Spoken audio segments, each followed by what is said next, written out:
Hello friends, स्वागत है आपका हमारे यूट्यूब चैनल कस्टमाइज टिप्स पर। और आज हम एक ऐसे टॉपिक के बारे में बात करने वाले हैं जिसके बारे में आपको कोई नहीं बता सकता और ना ही कोई आपको ढंग से उस बारे में समझा सकता। जी हाँ, मैं बात करने वाला हूँ कि कभी आपने सोचा है कि $1 बराबर हमारे इंडियन रुपीज़ इतने क्यों होते हैं, और आपको कैसे पता लगता है कि हमारे इतने इंडियन रुपीज़ $1 के बराबर अब हो चुके हैं, और किस वजह से ये सारी चीज़ें हो रही हैं और इसको कौन कंट्रोल करता है और किस तरीके से ये सारी चीज़ें होती हैं, इसके बारे में आपको कोई नहीं बता पाएगा। इसलिए मैं आपको इसे सारी चीज़ें बहुत ही आसान तरीके से समझाने वाला हूँ, और आप कहानी की तरह सुनेंगे, और कहानी की तरह आपने सुन लिया तो आप समझ जाएंगे कि ये सारी चीज़ें होती कैसे हैं। तो दोस्तों, मैं आपको ये सारी चीज़ें बताने से पहले एक चीज़ और बता देता हूँ कि ये जो डॉलर है, इनका घटना और बढ़ना ये हमारे इंडियन गवर्नमेंट के हाथों में होता है कि किस तरीके से हम उसको कंट्रोल कर सकते हैं, और इसमें मेन रोल अदा करता है हमारा आरबीआई का मेन रोल होता है इसके अंदर कि वो इसको कंट्रोल भी कर सकता है और नहीं भी। कुछ हद तक उनके हाथों में होता है कि हम इसको कंट्रोल कर सकते हैं। तो दोस्तों, चलिए शुरू करते हैं। क्या आपने कभी सोचा है कि $1 बराबर कई रुपए क्यों होते हैं? क्या अमेरिका इतना ही अमीर है, या ये सिर्फ अंतर्राष्ट्रीय पॉलिटिक्स का खेल है? आज हम समझेंगे कि डॉलर इतना मजबूत क्यों है, इसका भारत पर क्या प्रभाव पड़ता है, और हमारी सरकारें इसे कैसे नियंत्रित रखती हैं। तो चलिए शुरू करते हैं। सबसे पहले वाले पार्ट में हम देखेंगे कि किस तरीके से ये जो डॉलर है, ये इंडियन रुपीज़ से क्यों ज़्यादा मजबूत होता जा रहा है और क्यों ज़्यादा मजबूत है। सबसे पहला आता है इसके अंदर डिमांड एंड सप्लाई, मतलब कि दुनिया में ज़्यादा ट्रेड डॉलर में होता है। ठीक है, ये तो आप उससे छुपा नहीं है, सब जानते हैं। जितनी ज़्यादा डिमांड उसकी होगी उतनी ही ज़्यादा कीमत उसकी डॉलर की बनेगी, क्योंकि जितना डॉलर मार्केट में होगा उतनी ही वैल्यू ट्रेड की कम होगी। जितना ही डॉलर कम होगा उतनी ही ज़्यादा डॉलर की वैल्यू भी बढ़ेगी, क्योंकि हर किसी देश को डॉलर चाहिए कुछ भी सामान एक्सपोर्ट इंपोर्ट करने के लिए। इसलिए डॉलर थोड़ा सा मजबूत होता है। मजबूत इसलिए होता है क्योंकि सभी देश उसके पीछे पड़े होते हैं कि डॉलर हमें हमारे पास भी ज़्यादा रहे, स्टोर रहे और हमारे पास भी, ताकि जो हम कुछ एक्स्ट्रा चीज़ें खरीद भी सकें और फिर खरीद के और फिर हम इंपोर्ट भी कर सकते हैं, एक्सपोर्ट भी कर सकते हैं। डॉलर की डिमांड बहुत ज़्यादा होती है, इसलिए सब देश अपने 60% जो कारोबार है वो इसी चीज़ से होता है पूरे ऑल वर्ल्ड में। तो उसके लिए क्या होता है कि अमेरिका की जो इकोनॉमी है वो सबसे ज़्यादा स्टेबल रहती है, इसलिए उस पर ज़्यादा विश्वास किया गया है, और इसलिए जो इकोनॉमी स्टेबल करने में जो डॉलर बहुत बड़ा उनका जो है अदा करता है अपनी वैल्यू। उसके अंदर ये है कि वो बहुत ही सेफेस्ट करेंसी है, इसलिए लोग बाग उसमें ही अपना आदान प्रदान करते हैं, डॉलर में ही। तो अमेरिका की दुनिया की सबसे स्थिर इकोनॉमी मानी जाती है इसी मामले में, और ग्लोबल ट्रस्ट भी उस पर ज़्यादा है क्योंकि करेंसी बहुत ज़्यादा मजबूत है। और इस वजह से क्या होता है कि जो फॉरेनर इन्वेस्टर्स होते हैं उनका भरोसा अपने देश पर ज़्यादा होता है। बड़े बड़े इन्वेस्टर आते हैं क्योंकि उनका जो डॉलर है वो हेल्थी है, ठीक है, और इंडियन रुपीज़ पे इतना भरोसा नहीं होता, इसलिए रुपए की वैल्यू थोड़ी कम होती चली जाती है। और यूएस फेडरल रिजर्व की पॉलिसी भी होती है, जब US central bank interest rate बढ़ाता है तो डॉलर मजबूत होता है, इस वजह से भी डॉलर मजबूत हो जाता है। और दुनिया भर के इन्वेस्टर जो हैं वहाँ पर पैसा लगाने के लिए जाते हैं, क्योंकि सबसे बड़ी मार्केट जो है डॉलर की वो अमेरिका ही है, क्योंकि वहाँ पर सबसे ज़्यादा कंपनियाँ हैं, वहाँ पर ही सबसे ज़्यादा इंफ्रास्ट्रक्चर वगैरह जो कि इकोनॉमी को स्टेबल बनाने में रोल अदा करते हैं। डॉलर महंगा होने से भारत पर क्या प्रभाव पड़ते हैं, हम दूसरी स्लाइड में इस चीज़ को भी देख लेते हैं कि इम्पोर्ट महंगा हो जाता है। मतलब कि आपने देखा होगा कि हम कुछ भी चीज़ इम्पोर्ट करते हैं, हमारा लगभग 60% जो है, 60 या 70% जो है ना हमारा इंडिया में, वो इम्पोर्ट ही होता है। जैसे कि कच्चा तेल, क्रूड ऑयल, ये डॉलर में ही खरीदा जाता है, ठीक है, जिस वजह से जो है हमारी पेट्रोल डीजल की जो है रेट वगैरह वो हाई होते रहते, मतलब कि बढ़ते रहते हैं, और उससे जो है हमारा जीवन जो वो भी महंगा हो जाता है।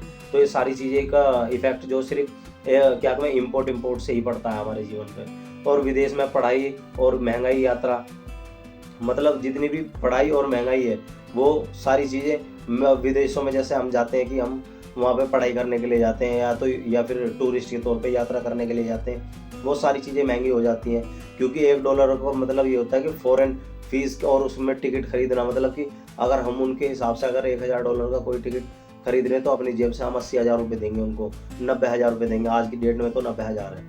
तो ये सारी चीज़ें उस पर डिपेंड करती हैं। और इलेक्ट्रॉनिक्स आइटम्स वो भी महंगा हो जाता है, जैसे कि हमारे देश में बहुत सारी चीज़ें बाहर से इंपोर्ट होकर आती हैं, जैसे गैजेट्स, इलेक्ट्रॉनिक्स, मोबाइल्स, लैपटॉप्स, ठीक है, ये सारी चीज़ें इनकी कीमत बढ़ जाती हैं, क्योंकि जब वो यहाँ पर आती हैं इन पर कुछ ड्यूटी वगैरह लगती हैं, ठीक है, और फिर प्लस जब डॉलर के अंदर उनकी वैल्यू असाइन होकर आती है तो यहाँ पर ऑटोमेटिकली वो हाई हो जाती है, क्योंकि इंडियन रुपीज़ में कन्वर्ट होने के बाद अगर कोई चीज़ $100 की है तो हमें तो यहाँ पे उसको कितना देना पड़ेगा, $9,000 देना पड़ेगा।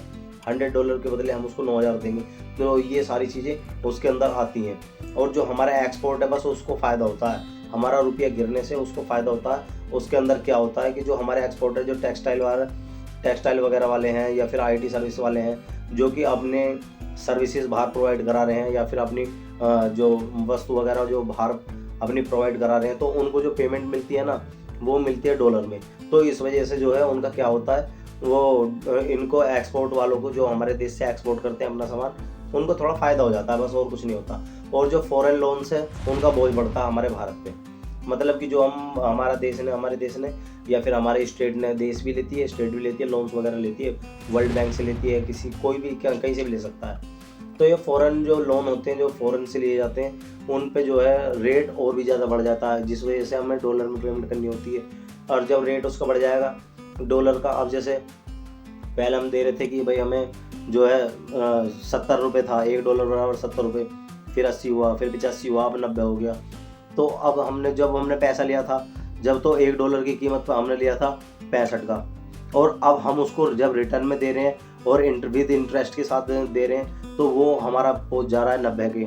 अब 90 के साथ हम इंटरेस्ट भी मिला देंगे तो वो लगभग 95 के समथिंग बैठेगा। मतलब कि हमने ₹65 लिए थे, हम उसे 95 दे रहे हैं। तो ये सारी चीज़ें आती है, तो उसमें भी महंगाई हो जाती है। इस वजह से जो है इंडिया में भी महंगाई सबसे ज़्यादा हो जाती है। और रुपये को कंट्रोल करने के लिए सबसे मेन बात है, कौन अदा अपनी करता है रोल, वो करता है RBI। हमारे देश में महंगाई को भी और डॉलर को भी वो कंट्रोल कर सकता है। तो उसके लिए वो क्या करता है, RBI जो है इन्वर्जन करता है। मतलब कि RBI कभी कभी बाजार में डॉलर बेचता है, मतलब जो उनके पास रिजर्व है डॉलर, उसको वो बेचता है ताकि डॉलर की कीमत नीचे आ सके, ताकि जो मार्केट में डॉलर और भी ज़्यादा फैल जाए, मतलब कि ज़्यादा हो जाए, उसकी डिमांड फिर कम होगी, तो हमारा रुपया जो है थोड़ा सा मजबूत हो जाएगा। उस वजह से क्या करता है RBI, उसको जो है अपने मार्केट में उतार देता है, मतलब बेच देता है। तो उससे वैल्यू जो है वो स्टेबल रहती है। दूसरा होता है कि गवर्नमेंट पॉलिसी वगैरह जो होती हैं, गवर्नमेंट पॉलिसी इनकी वजह से भी जो हमारा रुपया जो है थोड़ा सा स्टेबल होता है। उसके अंदर फॉरेन इन्वेस्टमेंट बढ़ाने की कोशिश करनी चाहिए, ताकि जो बाहर से डॉलर आए, मतलब कि अगर कोई फॉरेनर इन्वेस्टमेंट करने के लिए यहाँ आ रहा है, तो वो कंपनी यहाँ पे स्टेबल करेगा और फिर यहाँ पे बनाएगा, और उसके अंदर फिर जो डॉलर में इन्वेस्टमेंट करेगा, तो वो डॉलर अपने इंडिया के पास आएगा। और जो हम एक्सपोर्ट कर रहे हैं, मतलब कि जो यहाँ से चीज़ें भेज रहे हैं, हमें उसको बढ़ाना चाहिए, ताकि जो हम बाहर भेजें तो हमारे पास डॉलर आए।